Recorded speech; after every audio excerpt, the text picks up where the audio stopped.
वादों पर तकरार, दावों पर रार, सत्ता हो या विपक्ष, दोनों का मूड अब की बार आर पार को तैयार। सड़क से संसद तक, संसद से जनसभाओं तक, जनसभाओं से जन जन तक सत्ता और विपक्ष के बीच घमासान मचा है। सरकार के खिलाफ अविश्वास की लड़ाई का ऐलान हो चुका है तो दोनों पक्ष अपने अपने दम को तौल रहे हैं। चेहरों से चुनौतियों तक, काम से लेकर नाम तक एक प्रचंड ललकार सुनाई दे रही है।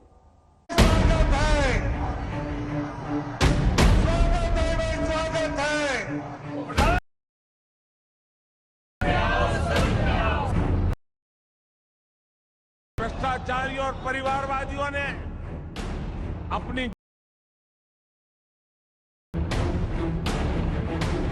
means that he has no interest. He has I appeal to the honorable leader of the question. Take your seat and center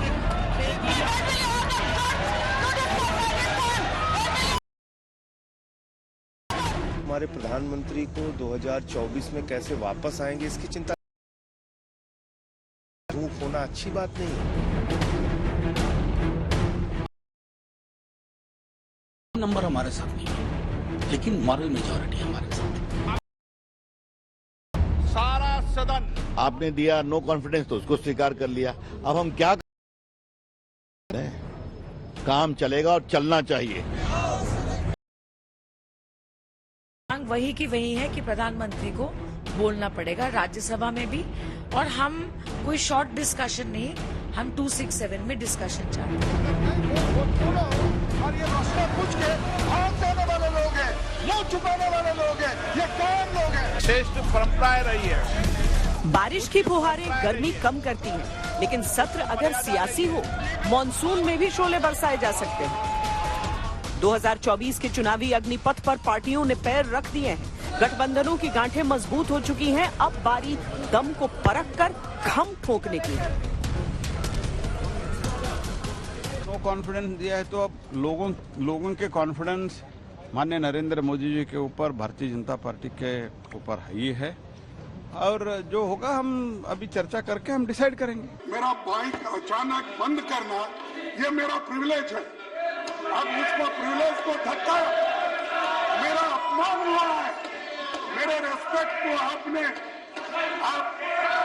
मेरे सेल्फ रेस्पेक्ट को उन्होंने चैलेंज किया है, और सरकार के इशारे पे अगर सदन चला तो मैं समझूंगा सर डेमोक्रेसी नहीं है।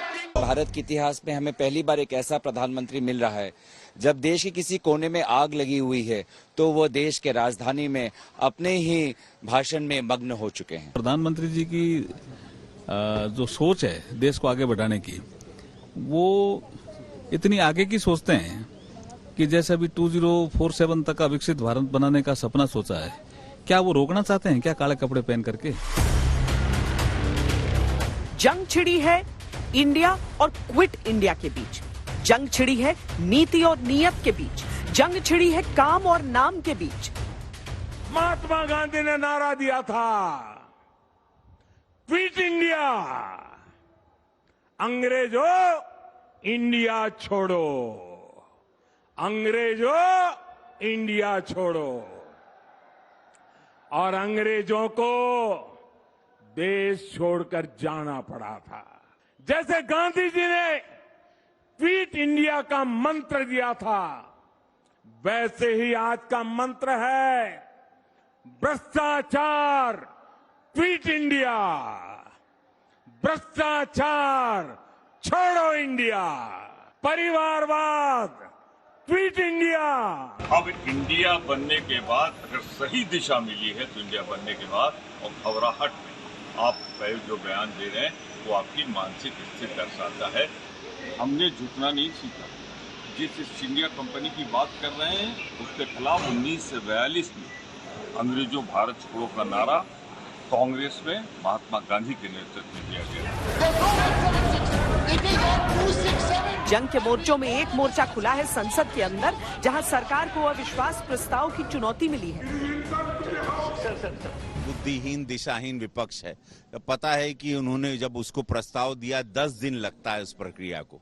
10 days they have to wait. उसमें सारे दल के नेताओं से बैठ के बात होगी, विचार में विमर्श होगा और डेफिनेटली वो तो आप उन लोगों ने ले आया है अपनी फजीयत कराने के लिए, तो उनकी फजीयत भी होगी, वो भी पूरा देश देखेगा। हम पहली बार भारत की संसद में देख रहे हैं कि नो कॉन्फिडेंस मोशन आने के बाद भी सरकार ने नो कॉन्फिडेंस मोशन को स्वीकृति देकर ठंडे बस्ते में डाल दिया और लेजिस्लेटिव बिजनेस यानी कि विधेयक लाए जा रहे हैं, उन्हें पारित किए जा रहे हैं, विधेयक लाए जा रहे हैं, उन्हें पारित किए जा रहे हैं, उनके पास आंकड़े हैं तो वो लाए जा रहे हैं और पारित किए जा रहे हैं। ये पार्लियामेंट्री कन्वेंशंस का, प्रोसीजर का, रूल्स का सख्त वायलेशन है।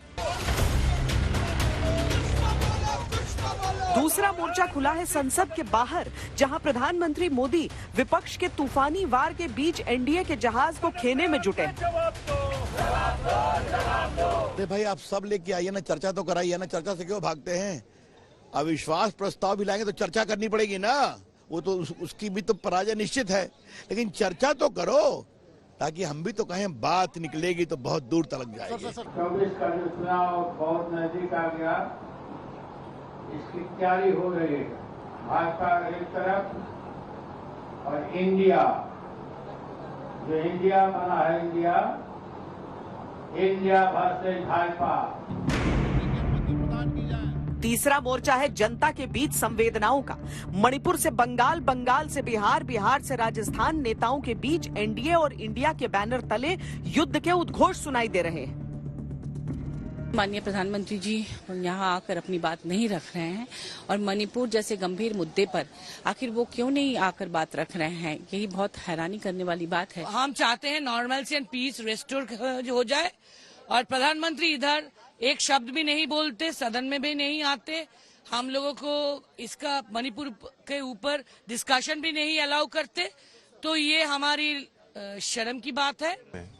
चाहे रेल के टुकड़े का उद्घाटन हो, ब्रिज का उद्घाटन हो, सड़क हाईवे का उद्घाटन हो, कन्वेंशन सेंटर का उद्घाटन हो, एक चेहरा पूरे देश पे छाया रहता है, लेकिन वही चेहरा जब सदन की कार्रवाई चल रही है, जिनकी जवाबदेही है देश के प्रधानमंत्री, वो मौन है।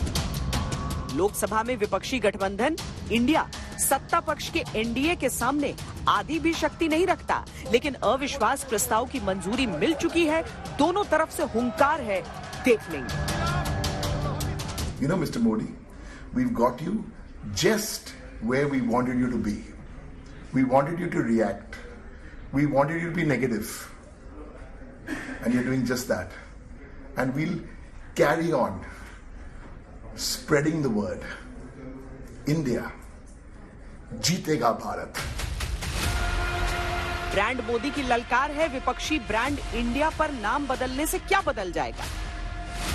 एक तरफ मोदी हैं, एक तरफ इंडिया है, और अगर ये जो नए इलेक्शन 2024 में होने वाले हैं, इसमें ये नाम से कुछ फर्क पड़ने वाला है कि नहीं। So one is brand Modi. Brand Modi को काफी दिन से हम ताकतवर हो रहा है। दूसरी तरफ है सब इकट्ठा हो गया एज ब्रांड इंडिया। नाम बदलने से it's a good idea, the idea of India versus Modi, but the problem है दैट इंडिया में है कौन सा, पुराने पापी तो बड़े हैं, और एक तो पुराने पापी हैं, और दूसरी बात है कि इनमें से ये कोई चुना गया नहीं है कि मोदी के खिलाफ कौन खड़ा होगा एज अ पर्सनालिटी, इनका प्राइम मिनिस्टर कैंडिडेट कौन होगा। वार प्रतिवार, आरोप प्रत्यारोप के बीच जो असल लड़ाई है वो है नैरेटिव सेट करने की भी। विपक्ष ने हर चाल ये सोचकर चली है कि 2024 की लड़ाई मोदी वर्सेस इंडिया हो जाए, लेकिन पीएम मोदी ने जिस तरह विपक्षी गठबंधन इंडिया को घेरना शुरू किया है, उससे लगता है ये बस लड़ाई की शुरुआत है।